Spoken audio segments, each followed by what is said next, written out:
Morning दोस्तों, study time channel में आपका फिर से स्वागत है। आज फिर हम कुछ इम्पोर्टेंट फ्रेजल वर्ब की प्रैक्टिस करेंगे। तो चलिए वीडियो शुरू करते हैं। हमारा पहला वर्ब है क्लियर आउट, जिसका अर्थ होता है चले जाना। He was doing bad behaviour so I asked him to clear out of my house. He was doing bad behaviour so I asked him to clear out of my house. Close down, हमेशा के लिए बंद करना। On account of a slump in the market, he had to close down his shop.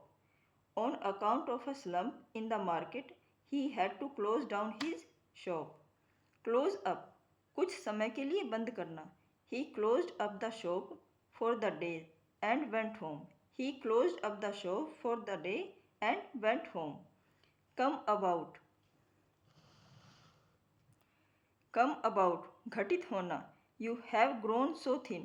How did this come about? You have grown so thin.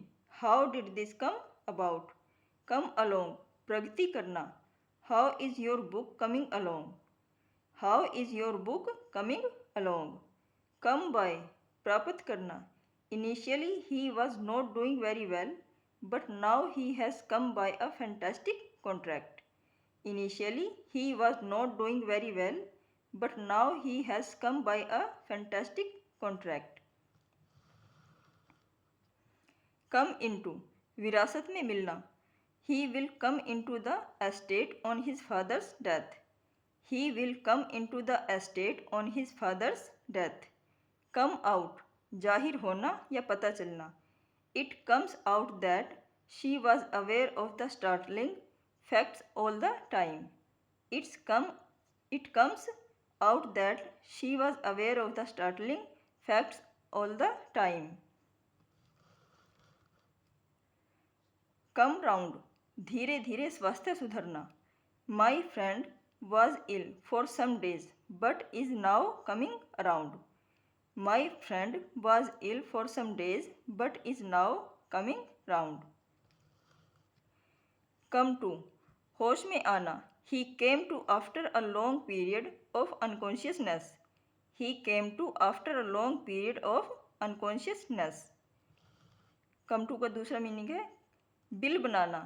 How much does the bill come to? How much does the bill come to? Come upon, come upon, संयोग से पाना या दिखाना। While wandering through the jungle, I came upon a strange bird. While wandering through the jungle, I came upon a strange bird. Count on, भरोसा रखना। You can always count on my help. You can always count on my help. दोस्तों, अगर आपको ये video पसंद आता है तो प्लीज़ चैनल को सब्सक्राइब करिए, वीडियो को लाइक करिए और इस वीडियो को अपने दोस्तों के साथ शेयर करिए और हो सके तो एक प्यारा सा कमेंट ज़रूर करें। Thank you.